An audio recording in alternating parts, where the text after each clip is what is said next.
Hare Krishna, welcome everyone. So we'll begin our Srimad Bhagavatam overview with our prayers. Om Jnanatimirandasya Jnananjana Shalakaya Chakshuro Yena Tasmai Shri Gurave Namaha. Shri Chaitanya Manobhishtam Stapitam Yena Bhutale Swayam Rupa Kadam Hiyam Dadati Swapadantikam Vandeham Shri Guru Shri Yuta Padakamalam Shri Gurun Vaishnavamsha Shri Rupam Sagrajatam Sahagana Raghunathanvitam Tam Sajivam Sadvaitam Savadhutam Parijana Sahitam Krishna Chaitanya Devam Shri Radha Krishna Padan Sahagana Lalita Shri Vishakhanvitamscha He Krishna Karuna Sindhu Dinabandhu Jagatpate Gopesha Gopika Kanta Radha Kanta Namostute Tapta Kanchana Gaurangi Radhe Vrindavaneshwari Vrishabhano Sute Devi Pranamami Haripriye Vanchakalpatarubhyascha Kripa Sindhubhya eva cha Patitanam Pavanebhyo Vaishnavebhyo Namo Namaha Namaha Om Vishnupadaya Krishna Pristhaya Bhutale Srimate Bhaktivedanta Swami Nitinamine Namaste Saraswati Devi Gauravani Pracharane Nirvishesha Shunyavadi Paschatya Deshatarane Jai Shri Krishna Chaitanya Prabhu Nityananda Shri Advaita Gadadhar Shivasadi Gaur Bhaktarinda Hare Krishna, Krishna Krishna, Hare Hare, Hare Rama, Rama Rama, Hare Hare. Hare Krishna, welcome everyone. So we'll continue our discussion from the third canto of Srimad Bhagavatam. So today we'll be completing this third canto. We have completed 30 chapters. So far we are discussing how when Kardamuni married Devahuti and then after enjoying with Devahuti for a long time, then Kardamuni gave 9 daughters to Devahuti, and then on request of Devahuti, Kapildev told her to perform tapasya to get a son, and that son will be Supreme Personality of Godhead himself. So Devahuti followed Kardamuni and she did tapasya, austerities, and as a result, Kapildev was born. And as soon as Kapildev was born, Kardamuni, he went and offered his prayers to Kapiladev and he begged permission to renounce the world. So after Kardamuni left his family and went to do tapasya and he perfected his life, so Kapiladev stayed with his mother at the Bindu Sarovar, and actually they were staying in the palace which was created by Kardamuni. So Devahuti, she approached Kapiladev and she asked so many questions. She asked, please dispel my conception of me and mine. Aham mameti. So because of this misconception, a person gets bound in this material world. Please tell me what kind of bhakti should I perform. Please tell me about the path of Jnana Yoga. Please tell me about the path of Ashtanga Yoga. And then after hearing all that, Kapiladev described everything. And then after hearing Devahuti, she asked, I have heard about Jnana Yoga and Ashtanga Yoga, but I know I have to perform Bhakti Yoga. Please tell me more about the process of Bhakti Yoga. Please tell me about the nature of time. And please tell me about the birth and the death of living entities. In response to these questions, Kapildev described the Bhakti which is contaminated with 3 modes and pure Bhakti. Madguna Shruti Matrina Mai Sarva Guhashay Manogatir Avichanya Yatha Gangam Bhasam Ambudau. Lakshanam Bhakti Yogasya Nirgunasya Udharitam Ahetuki Avyavahitaya Bhakti Purushottame. Ahetuki and Avyavahita Bhakti is a pure devotional service. And then described how a devotee is not interested in any material, any spiritual benediction also. Then what to speak of material benedictions?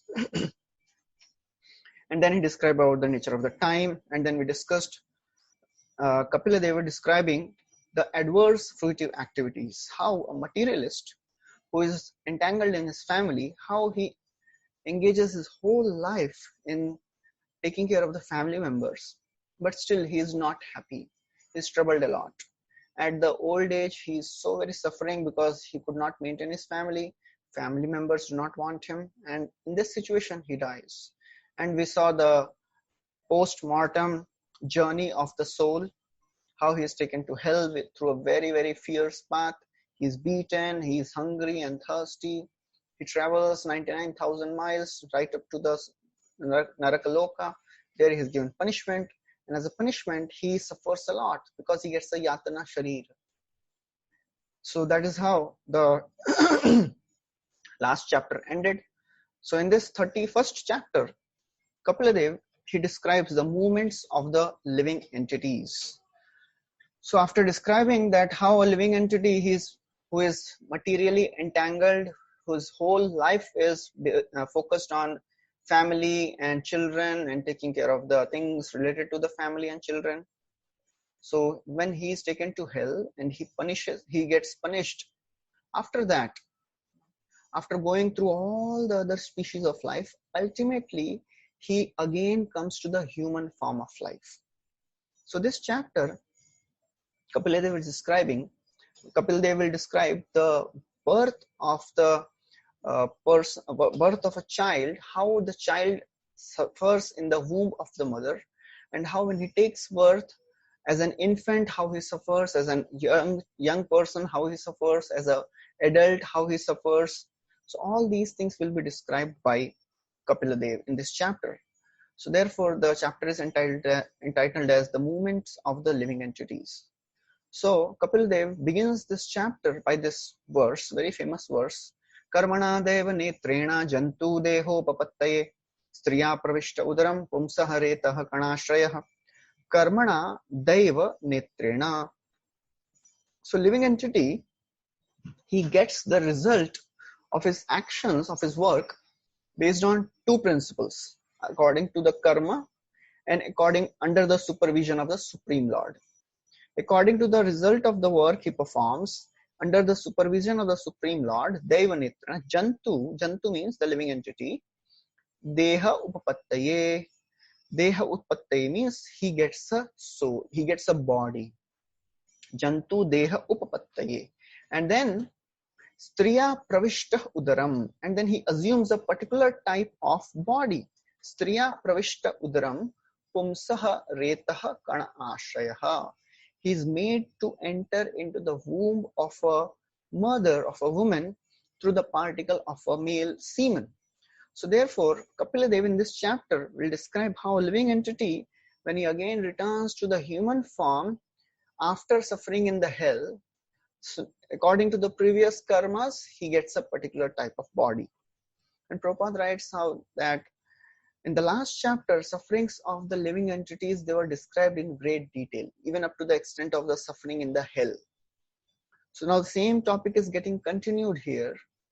And in order to give a particular form, a particular human form to a person who has already suffered in the hellish planets, hellish life, the soul is transferred to the womb of a mother, taking shelter of the semen of a man. So Prabhupada was very, very strong and emphatic in telling that life comes from life. Life does not come from chemicals. Although the semen and the ovum, they combine, but that the combination is not the place of production of a life. Only life can give life. So when the union between the sperm and the ovum happens, that time the soul gets attracted to this particular combination. So therefore, Prabhupada said, I appeared in this world for two reasons: to defeat these Mayavadis and to defeat these rascal scientists. So that's what Prabhupada said. And Prabhupada was very heavy against this Darwin's theory and then Big Bang theory, and he would very strongly, reject that and condemn this philosophy, saying that all these are atheistic philosophies. All these philosophies are just meant for one reason: to remove God from the picture and put, chemicals instead of God, put chance instead of God. So therefore, Prabhupada would debate a lot on this topic, that life has not come from chemicals, life comes from life. That's why he established this whole BI. BI is Bhaktivedanta Institute. So when Prabhupada, he told one of the devotees, Bhakti Swarup Damodar Goswami Maharaj, he was a PhD scholar, he was a scientist. So Prabhupada told him that you establish through your scientific theories that life has come from life, not from chemicals. So that they formed an institute, and they went to Prabhupada and said, Prabhupada, we want to name this institute, and we are thinking to name it as Bhaktivedanta Research Institute. Prabhupada said, why research? All the research is already done and results are published in the Vedas and the Upanishads and the Puranas, Bhagavad Gita and Bhagavatam. You just name it Bhaktivedanta Institute, and that's how the name came, BI, Bhaktivedanta Institute. So therefore, this verse very clearly describes that when man and women unite, a particular type of soul is getting attracted to the womb. And Prabhupada in the purport therefore focuses on the Garbhadan Sanskar, how people, when they procreate in a particular type of consciousness, they attract a particular type of soul. And we have discussed this in detail in this chapter of pregnancy of Diti in the evening. How because Diti was not pure in her consciousness and she approached Kashyapuni at a wrong time. So therefore, very sinful demons, they appeared from the womb of Diti. So then after describing this, Kapiladev now very interestingly describes the development of embryo from day 1 to the 6th months, how the embryo grows in the womb of mother. So this is a very, very strong evidence to tell that all the scriptures, they are very, very scientific. Vyasadeva, he wrote all this Bhagavatam 5,000 years back. He was sitting in the forest. How did he get all this knowledge? Sonography and all these things, they have come just now, a few 100 years back maximum. Vyasadeva knew all that 5,000 years back in very great detail. Those of you who want to read this, they can refer these verses. In very nice detail, it is described how the embryo grows in the womb of the mother. So it is described that on the first night, the sperm and the ovum, they mix, and then they ferment into a bubble by the 5th night. So very, very nice description of how the embryo in the womb grows. And then after that, it is described by the 10th day, it becomes like a plum, and then a lump of a flesh or a head, or egg. And then first month, the head is formed. And all these details very nicely match with the details of the scientific world. All this embryology, those who have studied, those who are doctors, they can relate to it better.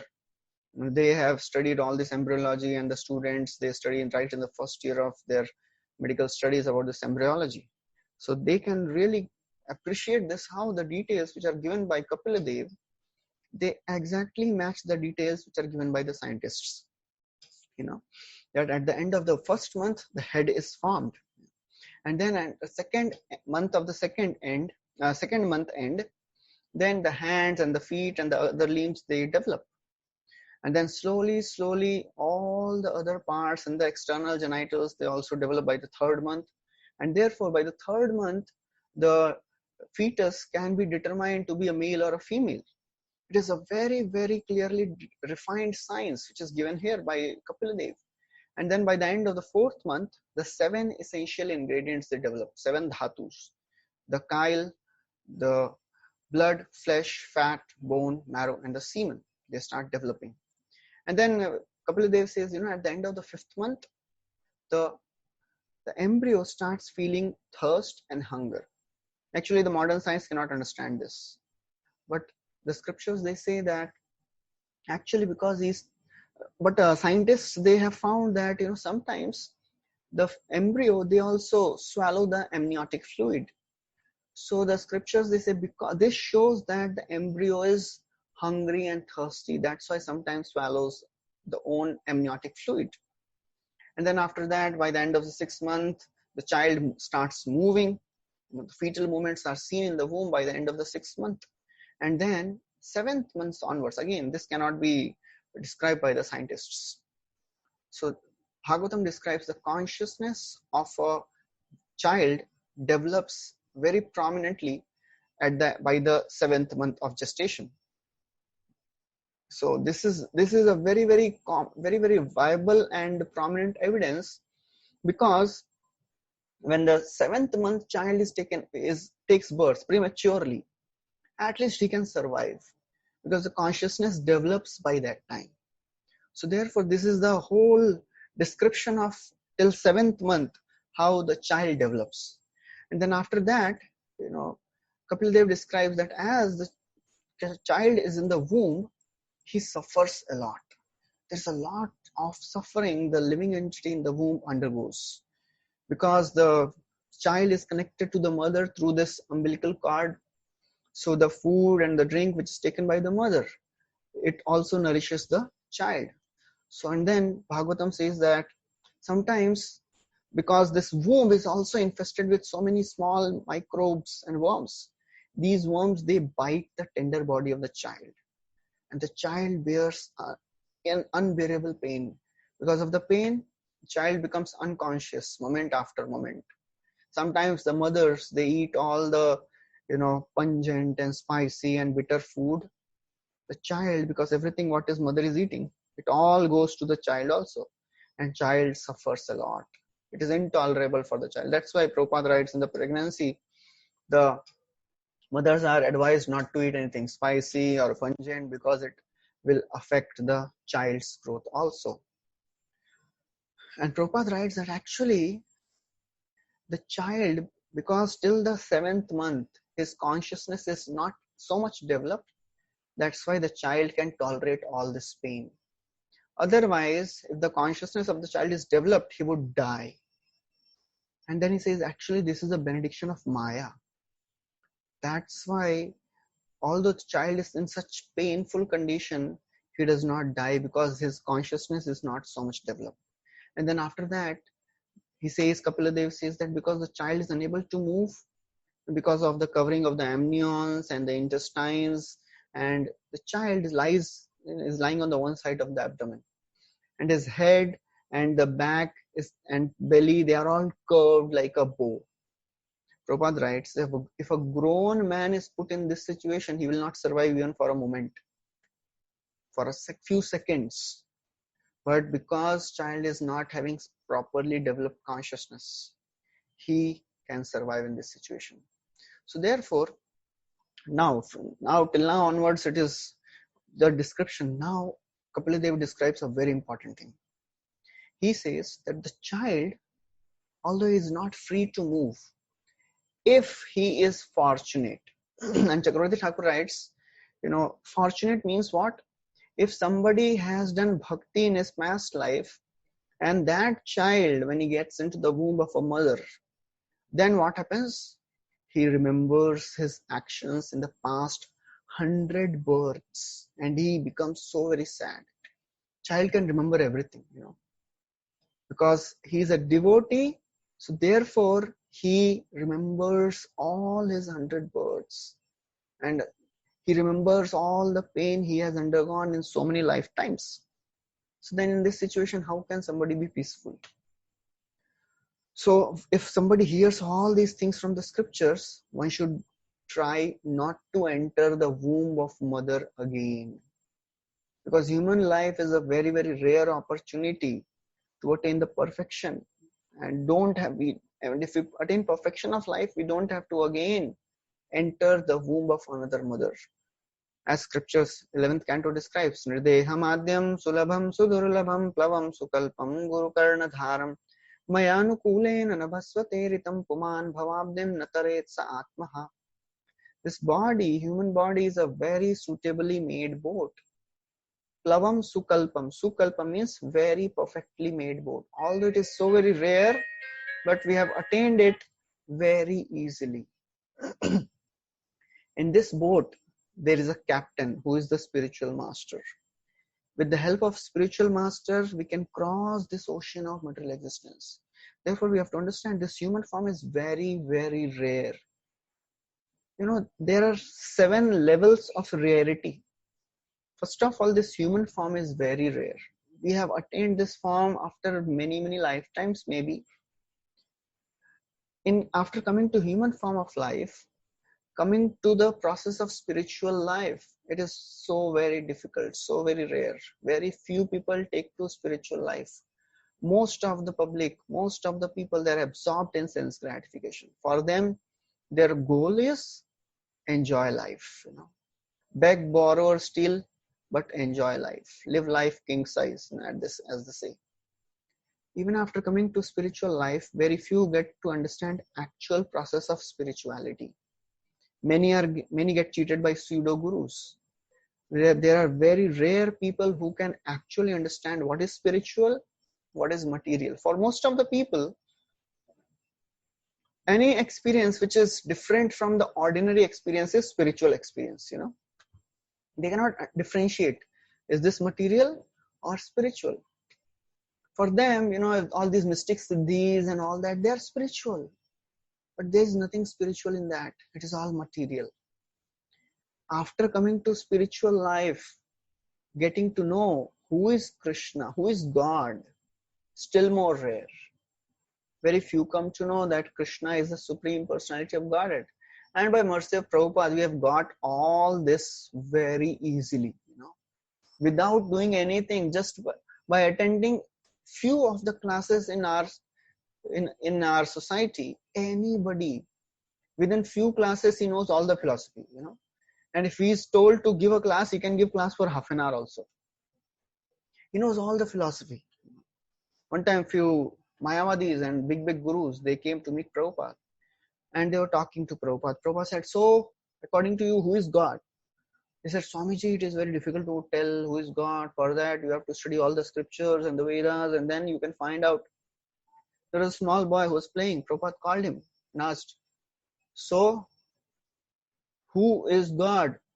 Small boy, he saw that Prabhupada had kept his hand on the jar of gulab jamuns. He understood. Sahi answer denge to gulab jamun milega.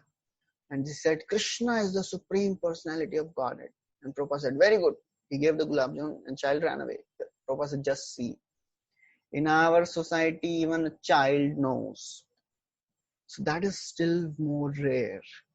Even after coming to the understanding that Krishna is God, getting a chance to connect to the proper bona fide parampara is still more rare.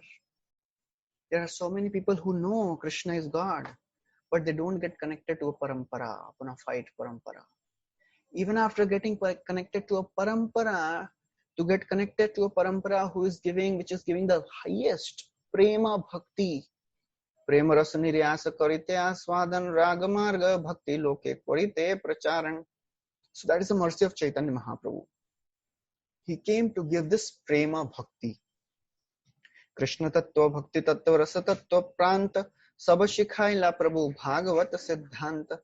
That's why Chaitanya Mahaprabhu taught all these philosophies, Krishna tattva, bhakti tattva, rasa tattva, to Sanatana Goswami. Krishna tattva, bhakti tattva, rasa tattva, sar, bhava tattva, prema tattva, leela tattva, ar. So all these concepts are told by Chaitanya Mahaprabhu. We have got a chance to get an access to highest level of philosophy, the authentic bona fide organization which is giving the highest prema bhakti. If somebody will think, isse aur kya rare hoga? Rarest of all this is the time where we are staying, where Krishna has appeared just 5,000 years back. Chaitanya Mahaprabhu has appeared just 500 years back.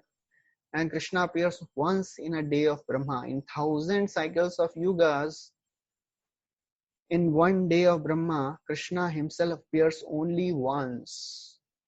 And that is this yuga cycle. He comes every 7th Manvantara, 27th yuga cycle. And this is the actual 28th yuga cycle. And this is the yuga cycle which is going on. So therefore we have to understand all this information which is given in the scriptures is just to make us understand how rare bhakti is. And we have got this very easily by the mercy of Prabhupada, by the mercy of the Vaishnavas, by the mercy of Chaitanya Mahaprabhu. So therefore it is our responsibility now to take to this with all our hearts. So therefore Kapil Dev says that in a child, he remembers all his previous lives, 100 lives he remembers, and he grieves. And then from 7th month onwards, he attains consciousness. And then as he attains consciousness, the child is tossed downwards because the airs of gestation, the pressure of gestation, all the abdominal muscles, start pulling the child down, preceding delivery, And therefore, in this situation, the Jiva prays. Jiva starts praying to the Supreme Lord. And the prayers of the living entity in the womb are very, very powerful. Prabhupada writes that it is said that when a woman is having labor pains, she promises that she will never become again pregnant, And Prabhupada would say in Hindi, "Was aur nahi, next agli baar nahi," she's suffering so much of pain and suffers such severe painful condition, but still, after the child comes out, she forgets all that pain, again becomes pregnant. Prabhupada writes similarly, living entity when is put into a hellish condition of life, in the womb, the child prays to the mother. Child prays to the Supreme Lord. Please take me out of this very, very fearful situation. So Chakravarti Thakur writes very clearly that these prayers of the Jiva, they are not done by every embryo. Only a Jiva who is a devotee of the Lord prays like this. So now the prayers of the Jivas are described. The living entity, the child in the womb, what all he prays. He says that, "Oh my Lord, I take shelter of you, by taking shelter of your lotus feet. You are the one who incarnates in this world and he walks on the earth. You can give me fearlessness. Abhaya charanarvindare. Bhajahure mana Sri Nandanandana. Abhaya charanarvindare." So therefore, Jiva is praying, you are the giver of fearlessness. You can give me fearlessness. Please take me out of this fearful condition. Because I was so sinful, I am now in this very, very dangerous, precarious condition. It is befitting actually. I have done so much of sinful activities, that's why I am suffering. And then he says, "Oh my Lord, because now I am lying in the womb of my mother, it is all due to Maya. I could not understand that I am not this body, I am soul, and I tried to enjoy my life." सोचो इतना सब pray कर रहा है ना. Jiva is praying a lot. He realizes who is he, servant of Krishna, but still he's praying. So just see what happens after he takes birth. So now he prays that, but now I am here because of my sinful condition. My heart is so very pained because I am so much suffering. So then Chakravarti Thakur says that actually, Lord, the Jiva is praying to the Supreme Lord, please take me out of this condition. You are existing in everyone's heart. You understand my pains. Please take me out of this condition. I am in this material body, which is made up of 5 elements. Although I am spiritual, but you are transcendental. You can free me. As Gajendra is saying, that Madrik Prapanna Pashupasha Vimokshanaya Muktaya Bhuri Karunaya Namolayaya. He says, I am in Pashupash, I am in animal body, but you are Mukta. A Mukta person can free a bound person. So therefore, oh my Lord, Jiva is praying, you are free, please free me from this existence, fearful, troublesome existence. And then he says, please take me out of this condition, oh my Lord. Who else but you can free me from this condition? And then he says, when I'll get out now, what I'll do? I will pray to the Lord. I will perform devotional service unto you, my Lord. When will I get out?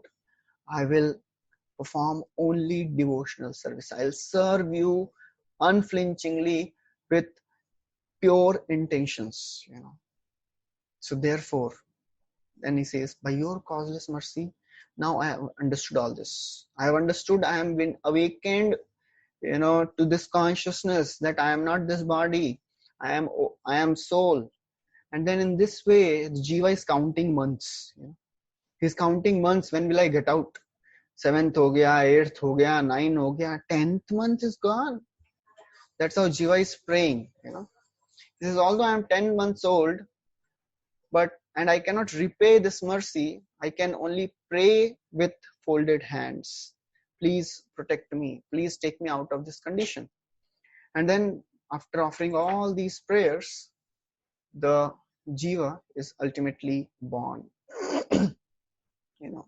And then Kapil Dev says that because when he's born, he comes out with great force, and then sometimes he falls down on the ground with great difficulty, sometimes he's breathless and he's deprived of memory, he forgets what all suffering he had undergone, and then in this way he falls down in the pool of ignorance. Sometimes he is covered with his own stool and the urine and the blood and all the amniotic fluid.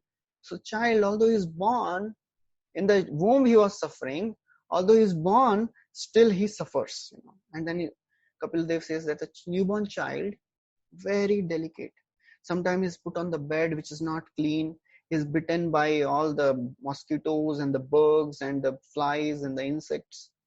And although he wants to say something, nobody understands his language. He suffers a lot. He continues to suffer. And then as the child grows, his desires also grow. He attains boyhood. He has so many desires which are not achieved. Child likes to play, keep on playing, but nobody allows him to play. As Shankaracharya says, Balas tavat krida sakta, tarunas tavat taruni sakta, vriddhas tavat vriddha sakta, vriddhas tavat chinta sakta, pare brahmani kopina sakta. Child wants to play. छोड़ दो खेलने के लिए, बच्चे खेलते रहेंगे, दिन भर खेलेंगे. And tarunas tavat taruni sakta, young man is attracted to women. Vriddhas tavat chinta, the old man is always worrying for everything, although he cannot do anything in his life. So in this way, he cannot remember Krishna. And then the child grows. With his growth, his false prestige also grows. Everybody thinks I am the center of this life, is this world. And therefore, because sometimes he is not able to fulfill his desires, he feels angry. And then his conception of me and mine increases. Bhaktivinoda Thakur has written a whole bhajan on this section of third canto. Bhuliya tomare samsare asiya pe nana vidvratha. He says, oh my Lord, I have forgotten you. That's why I have come in this material world. Now I am suffering in so many ways. Janani jathare chilama jakhona bishama bandhana pashe. Janani jathare, I was lying in the womb of mother in such a troublesome condition. Ek baar Prabhu dekha diya more. Just once, please take me out of this condition. Vanchile. This is the only desire I have. And you know what I'll do? I will only do your bhajan. Tekho na bhavino janama paiya. Koribo bhajan tava. आपका ही भजन करूंगा भगवान, एक बार यहाँ से मेरे को निकाल लीजिए. जन्म होइलो पोड़ी माया जाले, ना होइलो क्या ना love. But when child takes birth, immediately the Maya Devi catches that person. Nikatastha Maya tare jhapatiya dhare. That's why Shukdev Goswami, we discussed in the first canto, he was not ready to come out of the womb of his mother for 16 years. And then Vyasdev had to bring Krishna, who is the controller of Maya Devi. Krishna told, don't worry, Maya Devi, this is my Maya Devi. She will not trouble you. Then only he came out. So therefore, Janama hoilo podi Maya jale. And then he grows, Swajanera Kole, he becomes the center of attraction, For a child, everybody takes care of the child. He thinks, wow, I am the center of the whole universe, it seems. Janaka Janani Snehete Bhuliya. In the love of mother and the father, he forgets everything. Whatever he prayed in the womb, he forgets everything. Samsara lagilo bhalo. World looks very attractive, and then he grows, he starts playing, he starts acquiring knowledge, and then he works to maintain the family. Ultimately, he becomes old. Pardhakhya ekona bhakati vinoda kandiya ka tarati. And then he says, Bhaktivinoda Thakur is offering his humble position. He's saying, oh my Lord, now in old age, I am so very distressed. Actually, he is telling about all of us, So this is the suffering of a jiva. And then after describing this, Kapil Dev, now he describes the effects of bad association. What happens if in this condition, the living entity gets the association of bad people, unrighteous people who are attracted to sense gratification, he gets more and more bound in the sensual habits, sinful habits, and he again commits so many sinful activities. His path to hell is again opened. In the last chapter, we discussed how suffering from the hell called Tamishra and Andatamishra, and going through so many bodies, ultimately he comes to human form. But if in this human form he is not taking the association of right people, and he gets into association of all the sinful people, again he goes into that hellish condition. And he says that in the bad association, one loses all the good qualities. He becomes deprived of truthfulness, cleanliness, mercy, gravity, simplicity, shyness, austerity, fame. Everything is lost. So the association is a very, very powerful thing. As it is described, you tell me who your friends are, I'll tell you who you are. There's a famous statement which is made by Sculptor Watt. He said, a rusty nail kept near the compass can sway from the destination, even an argosy. Argosy is a huge ship. So if you put a nail which is rusted near a compass, because in earlier times the compass would be telling the direction of the ship. But if a rusted nail is kept besides the compass will sway from its actual position, and it can take the whole huge ship to another destination altogether. Similarly, Kapila Devi is saying, if somebody gets into bad association, then he will again go to hellish situations of life. And then he says, actually, in this bad association, what happens? If one gets into entanglement with those people who are attracted to topics of women, who are attracted to women, then he will surely go to hell. And then he says, that person is no more than a dancing dog in the hands of a woman. Very strong statements. Just imagine, Kapila Devi is telling all this to his own mother. Mother is sitting now, just see what all things Kapila Devi will tell. He says, if a person who is a fool, he does not understand the value of life, and he associates with, all the sinful people, then he himself becomes sinful. He becomes a dancing dog. Krida mriga. Yoshit krida mrigeshu cha. He becomes a dancing dog in the hands of women. And then he describes the dangers in association with opposite gender. So now a series of verses will be described, describing the association with the opposite gender. And here, all these verses will be about association with women. But we should not think, scriptures are only talking about association with women. What about men? So Kapil Dev will tell that also. So he says, Na tathasya bhaven moho bandhas chanya prasangatah yoshit chanya yatha pumso yatha tat sangi sangatah. So he says, the moha, the infatuation and the bondage which comes by attachment to any other object, it is less. The most powerful attachment in this world happens when, when somebody associates with women or associates with men who are associating with women, So that is very, very important thing.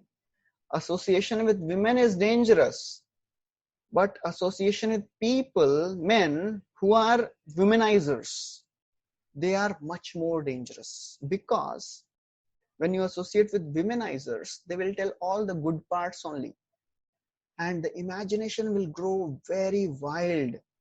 A person will think, oh, wow, how much he's enjoying. And that will entangle a person all the more. As the verse says, Nishkinchanasya Bhagavad Bhajanonmukhasya Param Param Jigimashor Bhavasagarasya Sandarshanam Vishainam Athayoshitam Cha Ha Hanta Hanta Vishabhakshanatopya Sadhu. So it is described, a devotee who is Nishkinchana, who has given up all the attachments, Bhagavad Bhajanon Mukha. He is on the path of bhajan. And what does he want? Param param jigimasho bhavasagarasya. He wants to cross this ocean of material existence. For him, two things are very dangerous: Vishainam and Yoshitam. Sense gratifiers and women. It is more dangerous to associate with them than to be in the well full of snakes. So therefore, Kapil Dev describes that association with women is very, very dangerous. And for that matter, for men it is women, for women it is man. That is what Kapil Dev will say also. And then he tells, this power of lust is so very attractive, so very strong. Even Brahmaji got attracted to his own daughter and ran up after her in the form of a stag when she took the form of a hind. So that is how it's so very deadly. Therefore, it is described in the scriptures. One should not be in a solitary place even with his own mother, brother, and mother, sister, and the daughter. Matra swasra duhitrava naviviktasano bhavet balavan indriya gramam vidvamsam apicha karshati. One should not sit in a secluded place even with his mother, daughter, and the sister, because the senses are so very powerful. Even a man of discrimination can get swayed away from his determination. And then he says, actually, no, in this world, don't think somebody is immune to it. Nobody is immune to it. So this verse, which is there on the slide, says, Tat srishta srishta srishteshu kona khandit dhipuman rishim narayan mrite yoshin manye himayaya. Oh my mother, in this whole world, srishta srishteshu, all the living entities created by Brahmaji, kono akhandit dhi, there is no one who is immune to the attractions of Maya in the form of women, except Rishi Narayan Mrite. Apart from Narayan and Rishi, nobody in this world is free from the attraction of Maya in the form of women. And then he says, actually, this material energy in the form of Maya, in the form of women, is so very powerful. Even great kings are conquered. And very strong verse is spoken. Balam me pashya maya strimaya jaino disham ya karoti padakrantam bhruvi jrimbhena kevalam. He says, oh my mother, just try to understand the mighty strength of my Maya. What is that? Strimaya jaino disham. In the shape of a woman, my Maya is so very powerful. Jaino, the great kings who have conquered all the dishas, all the directions, those who have conquered, ya karoti padakrantam. She even kicks. Women can kick even a great king who has conquered all the world just by bhruvi jrimbhena kevalam, just by the movements of her eyebrows. That's how powerful this Maya in the form of women is. And actually, Prabhupada many times he quotes the story of Julius Caesar and Cleopatra. Julius Caesar, although he was so very powerful, so very strong, but he was controlled by a lady called Cleopatra. And then Prabhupada writes in the purport that this is the powerful energy of Maya Devi, that anybody can be bewildered.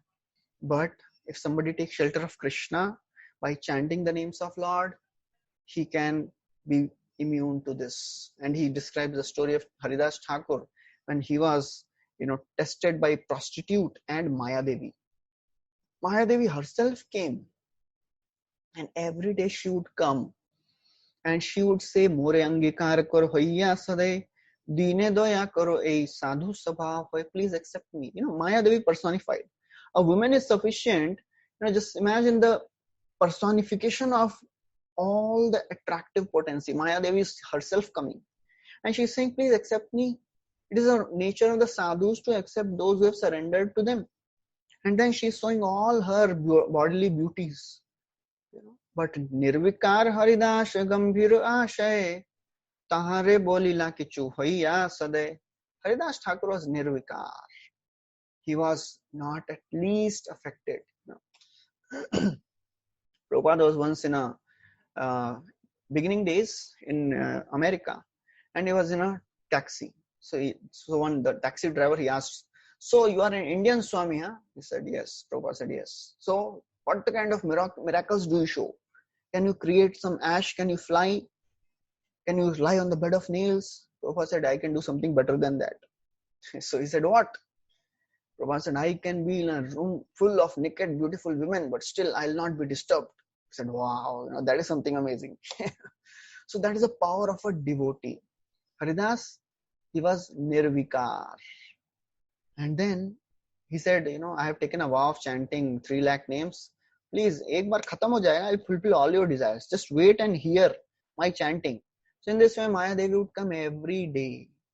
And then he said, जब तक माला खत्म नहीं होगा और कुछ काम नहीं करता हूं मैं. This is very important. यावत कीर्तन समाप्ते नहे ना करी अन्य काम. कीर्तन समाप्ति होइले होय दीक्षार विश्राम. After my kirtan will get over, then I will satisfy your desires. So then this Maya Devi, she was sitting every day, and she was showing all her, feminine beauty. Haridas was not at all disturbed. Krishna nama vishtamana sada Haridas aranye rodita hoila stri bhava prakash. All the manifestations of the feminine beauty, they could not make any difference in the mind of Haridas Thakur. And ultimately Maya Devi surrendered. So therefore, it is impossible to conquer the attractions for opposite gender unless somebody is completely absorbed in chanting and glorifying the names of Krishna. Therefore, Maya Devi surrenders and says, Mahabhagavata tumi tomara darshane, tomara Krishna naam kirtana shravane, chitta shuddha hoila chahe, Krishna naam laite, Krishna naam upadeshi kara kripamate. My heart has become purified. Maya Devi is Parvati. She is already a pure devotee. She is saying, please instruct me. I want to become your devotee. Chaitanya avatare vahe premamrita vanya sabajiva preme bhase prithvi hoila dhanya. By the mercy of Lord Chaitanya Mahaprabhu, the ocean of prema is flowing and all the living entities can drown. Ye vanyaya jana bhase sei jiva char koti janme kabhutar nahi kanistar. Whoever is unfortunate, he will not get drowned in this ocean, this river. So therefore, we have become most fortunate. Only thing we have to do is remain fortunate. That's all. So therefore, Kapila Devi is saying, this is the power of my Maya Devi. And those people who associate with opposite gender, they are on their gateway to hell. But those who associate with women, my devotees, they are on the path of liberation. So he says, actually, association with opposite gender is a way of death. And then he says, actually, just as a woman is a cause of problems for man, similarly, a man is a cause of problem for women. And then he says, a living entity, he attains the body of women. Why? Because in the past life, at the end of the death, at the end moment, he must have thought about women. That's why he has been put in the body of a woman. And then he thinks of all the things which are related to him or her as his. Then he says, actually, a woman, how he should see the family. Again, very strong instruction. He says that women should consider that her husband, children, and house, they are arrangement of Maya for her death.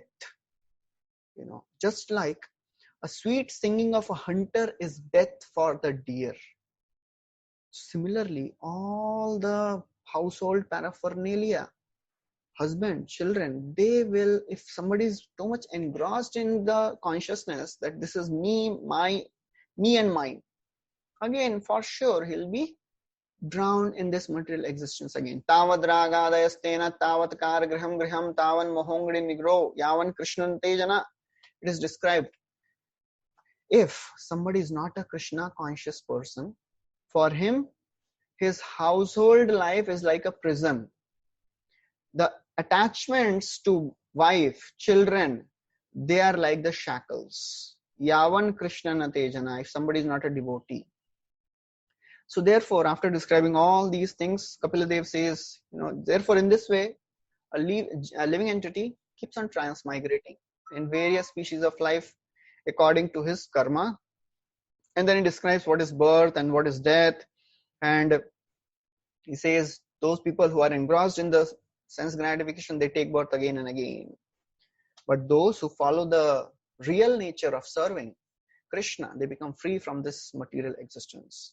So this is 31st chapter, and then the 32nd chapter starts where Kapila, this is entitled as the entanglement in fruitive activities. So in this, Kapila will describe about the sakama karma by which one gets entangled in this material world, nishkam karma by which one gets liberated from this material world, and then he will describe how he criticizes sakam karma, and then he will describe how by the practice of devotional service one can get liberated. So he says that actually those who are attached, those who are sakam karmis, they cannot attain liberation in this world. They are like griha medhi. Griha medhi means their entire consciousness is in their family life, and therefore they are spending their whole life in just maintaining their family. That's all. Actually the life shouldn't he says that this grihamedi, for him dharma artha kam is the ultimate thing.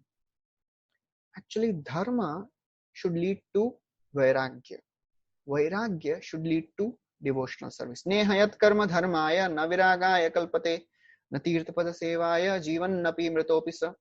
Karma, if the karma is not leading to dharma is not leading to vairagya is not leading to renunciation, devotional service, then it is as good as death. So therefore Kapila Devi is saying this griha medhi, he is absorbed in family life, and then he worships all the devatas and the pitris for the elevation to higher planetary systems.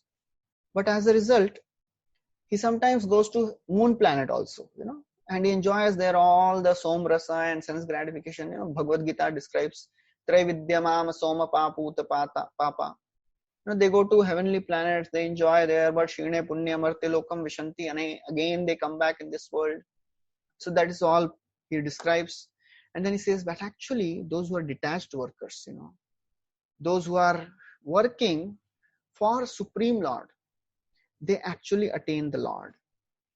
They use dharma for detachment. As first canto, in the beginning of the verses, it is described, dharmasya hi apavargasya. Dharma should be performed for liberation. If you get some wealth by the practice of dharma, that wealth should not be used for sense gratification. That wealth should be used for Krishna consciousness. So therefore, Prabhupada said that this verse, somebody asked Prabhupada, that's Prabhupada, Swamiji, if you are asked the essence of whole Bhagavatam, one verse, what is that one verse which is the essence of whole Bhagavatam? Somebody may say, from 10th canto, something must be there. Prabhupada said, dharmasya hi apavargasya nartho arthayopakalpate. Dharmasya narthasya dharma ekantasya kamo labhai hi smrita. Dharma should be performed for liberation, not for sense gratification. So therefore, if somebody performs dharma for sense gratification, his life is useless. Kamasya na indriya priti. One should not perform sense gratification by the money which he gets. And therefore he says that those who are detached workers, they worship sun god also. And then he says, actually, there are some people who worship the Hiranya Garbha also. And then he describes, the same thing which we have discussed in the second canto beginning. There are some attached yogis and detached yogis. Attached yogis are those who are still having some material desires. So they worship the Virata Rupa form and Hiranya Garbha. And then they go to higher planets, Vaishwanara Loka, and then they enjoy. Then from there they go to higher planets, Maharaloka, then Brahma Loka, and from there they get liberated. So that is what he describes. And then he says, actually, all these limbs, they have an element of bhakti. Without bhakti, no one can get anything in this world. Therefore, why to go around the bush, beat around the bush? Just render devotional service. That's all. So he says, "Oh my mother, please take shelter of the Supreme Lord, because he is the only one worth taking shelter. He is situated in everyone's heart." And if somebody is not taking shelter of the Lord in the heart, then all the other things are of no use. If somebody is rendering service to the Lord, even if he is not able to perform some occupational duties, there is no loss. But if somebody is doing all the occupational duties properly and not rendering service, what is the gain? So then he says, actually, the sakam karmis, if they are not following the rules and regulations of devotional service, they are condemned. Because their minds are attached to sense gratification, they keep on, traveling in this birth and death cycle. Sometimes they travel to higher planets, sometimes they go to lower planetary systems, because they are averse to Hari Katha, and they say that is called Asat Gatha. People in this world who are attached to sense gratification, they think my family will take care of me, my children, my wife, my property, they will take care of me. But actually these things are not infallible soldiers, they are fallible soldiers. One time Prabhupada was in the home of a life member, and then life member was introducing everyone. He's my wife, and she's my wife, and he's my son and the daughter, and then his children and their children. And then Prabhupada was cordial and meeting everyone. And then as Prabhupada left, then he said, "And this is my sex life." So this is how the people in the world who is a sakam karmi, he wants to enjoy life. What is the use of this sense gratification? Because ultimately he will have to die. Chaitanya Mahaprabhu, although the father of Raghunath Das Goswami and uncle of Raghunath Das Goswami, Hiranya Majumdar and Govardhan Majumdar, they were very nice devotees. They were giving lots of donations to maintain the Vaishnavas. Chaitanya Mahaprabhu would tell, they were not pure devotees, it is described. He would tell them about them. They are like the worms in a ditch where people go to pass stool. So very heavy, Chaitanya Mahaprabhu said. And actually said, I can tell about them because they are related to me, so I can, tell about them in this way. But actually, this is the life of a materialist. Sakam karmi. He wants sense gratification, so therefore he does so many things. And by all these fruitive activities, he may attain Pitri Loka also. He may enjoy there also. But again, what is the use? He again falls down and comes back in this material world. So after describing the Pravritti Marg and Nivritti Marg, Pravritti Marg means Sakam Karma, Nivritti means Nishkam Karma. Now, Kapila Dev is telling to Mother Devavati, don't forget about all that. Nivritti Marg, Pravritti Marg, forget all, perform bhakti. That is what he describes. He recommends, perform bhakti. Vasudeve Bhagavati Bhakti Yoga Prayojitaha Janayati Ashu Vairagyam Jnanam Chayad Ahetukam. So this verse once comes twice, same verse. First canto, second chapter, 7th verse. Same verse was spoken by Shaunakadi Rishis. Here again, this verse is spoken by Kapil Dev. Vasudeve Bhagavati Bhakti Yoga Prayojitaha Janayati Ashu Vairagya. Vairagya will automatically develop, by this process of bhakti. And then he describes the symptoms of a pure devotee. And he says that with the practice of devotional service, the Lord appears in the heart of that devotee. And then he describes about the philosophy of Jnana Yoga. And then he says actually Lord is the source of all the things which are manifested in this world. Therefore, O my mother, if you want to attain knowledge, with faith, with devotion, worship the Supreme Lord. Shraddhavan labhate jnanam. That's what Bhagavad Gita Krishna says. And then he says actually, all the paths, they ultimately end in the realization of Bhagwan. And what is the qualification to achieve that knowledge? The qualification is to serve Krishna, to preach this message to those people who are not envious, not greedy, those who are devoted. That is a qualification to achieve, receive this knowledge. And then he says, do not speak this knowledge to those people who are envious, agnostics, unclean, proud, hypocrites, greedy. The same things were told by Krishna to Arjuna also. Idam te na tapaskaya na bhaktaya kadachana na cha shushrusave vachyam na cha mam yobhyasuyati.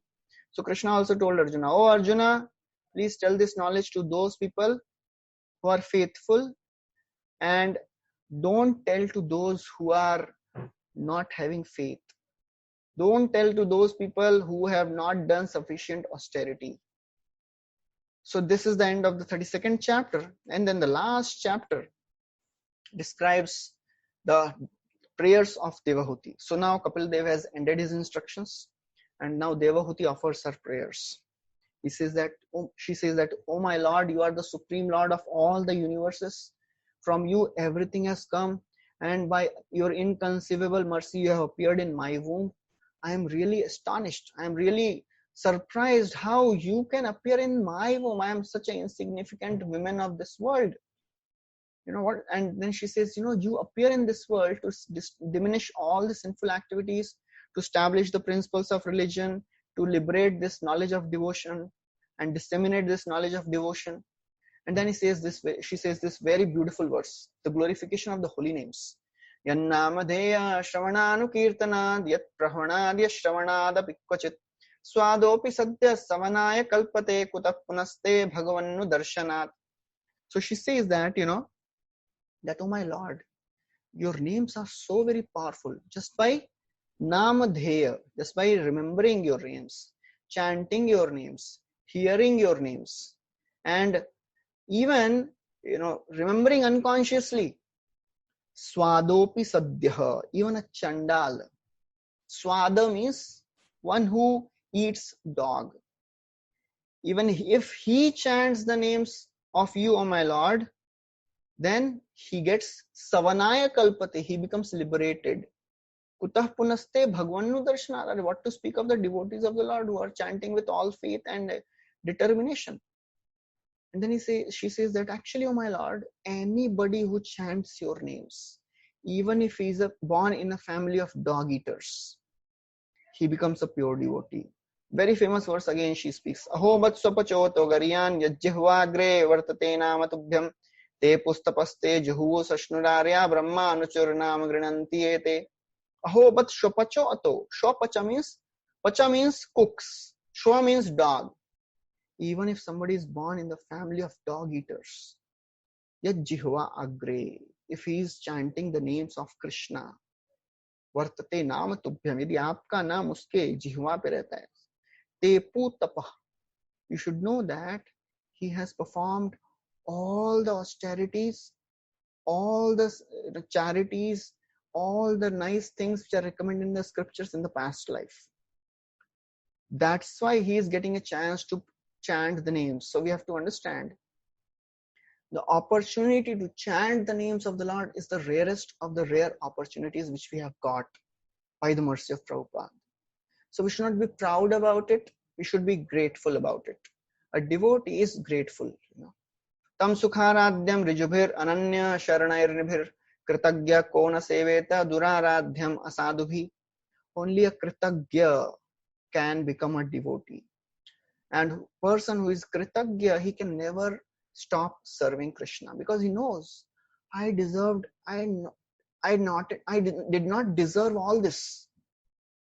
I had no qualification, but still, by the mercy of the Lord, I have got this. One devotee, she was getting initiated, and she was given the name Gunamayi Devi Dasi. So she thought maybe Prabhupada must have seen some qualification in me. That's why Gunamayi naam diya hai, matlab kuch to dekha rahega. So she thought, why to speculate? She went and asked Prabhupada, why you have given me this name? Prabhupada said, you are from Laguna beach. So from Laguna, this word Guna is there. So that's why I have given you this name. So she understood that there was no qualification. It was just mercy of Prabhupada. Another Mataji, she cooked samosas for Prabhupada. And Prabhupada was eating 1, 2, 3, 5, 6, 8. So she thought maybe Prabhupada is liking my cooking. So she went and asked Prabhupada, who is your favorite cook? Prabhupada said, me. So she was thinking, maybe, I am Prabhupada's favorite cook. So this is all mercy of Prabhupada, mercy of Guru Parampara, that we have got this process of Krishna consciousness, so that what we have to do now, we have to be grateful. And in this gratitude, we have to show our gratitude by taking this process very, very seriously. Otherwise, we'll be Kritagna. Kritagna means one who does not remember what others have done for us, for that person. So therefore, Devahuti offers beautiful prayers, and she says that I offer obeisances unto you. You are the supreme Vishnu, you are the Brahman, you are the supreme personality of Godhead, you are the object of meditation of those who are pure in their mind, you are destroyer of the influence of the three modes, and you are the repository of the Vedas. So Kapila Dev, now he is very satisfied by the words of his mother. He gives his final instructions. He says, O mother, please follow the instructions which I have given you with all your hearts, and by following these instructions you will attain liberation from this body. This material body will get liberated. Please have faith that these instructions of mine will give fearlessness to you. And that was the initial question of Devahuti. When Kardamuni, he gave 9 daughters and he was leaving, Kardamuni asked, you have fulfilled your promise, but you have not given me one thing. You have not given me fearlessness. So that's why now Kapila Dev is saying, if you follow these instructions, you will become fearless. These instructions will give you fearlessness. And then now Maitreya Muni, who is telling all this to Vidura, he says, now after this, Kapila Dev, he took permission from his mother and he left. So now after Kapila Dev left, Devahuti, she became very sad because her son had left. But she remembered the instructions of Kapila Dev. She engaged in the process of devotional service. And now the opulence of the palace of Kardamuni is again described, because Devahuti was still staying in the palace with all the beautiful jeweled pillars and very soft bed and everything. But now she became disinterested. She was not interested in any of the bodily comforts. Her hair again became matted. She was wearing all dirty clothes. She was not taking care of the body. She became very thin and emaciated because she was not eating well. And in this way, Devahuti, sometimes she would lament. So Kapil Dev, he had departed for Ganga Sagar, and Devahuti, she was staying in that palace. Staying in that palace, she was constantly remembering the instructions which was given by Kapila Dev to her. And sometimes she would become very sad because she would think about her son.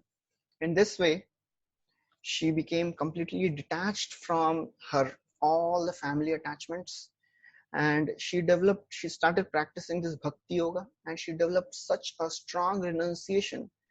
She became pure in her thoughts. She fixed her mind on the Supreme Lord, and then she finally became liberated and attained the Lord very quickly without difficulty. So then it is described that she attained perfection in a place called Siddhapad, and all the material elements of her body melted into water, which became a river, which is now flowing there. So that is what is described. And then Kapila Dev, his activities are described. He went to Ganga Sagar, and he was traveling all around. Then he went towards the northeast. Then he is praised by all the Siddhas, Charanas and Gandharvas and all the liberated sages. And then Maitreya Muni says that even now Kapila Devi is staying there in Ganga Sagar in trance for the deliverance of the three worlds. And then ultimately Maitreya Muni gives the Falashruti of hearing all this huge long discussion of Devahuti and Kapila Samvad. He says that this is the purest of all pure discourses. One who hears, reads and expounds this knowledge becomes a devotee and attains the lotus feet and the abode of the Lord, who is carried by Garuda. So this is the end of the third canto of Srimad Bhagavatam.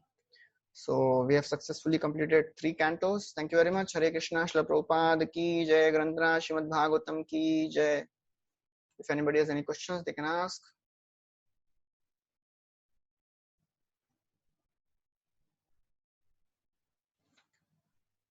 Sufferings felt by the fetus in the womb and prayers it makes are felt only by, yes, because others may also be feeling, but they cannot, their prayers are not described here, because this is the particular prayer which is made by a human fetus, human embryo, because that's how he remembers. All other species, they cannot remember. Their consciousness is not so much developed. They cannot think about all these things. Only a human child can think about all these things. That's why it is described. Only a human, they have the special prerogative that they can remember the Supreme Lord even in the womb. Okay, so we'll stop here.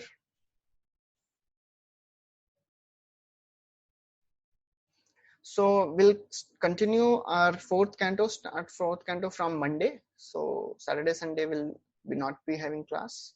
We'll continue from Monday. Okay, so thank you very much. Hare Krishna, Srila Prabhupada ki jai.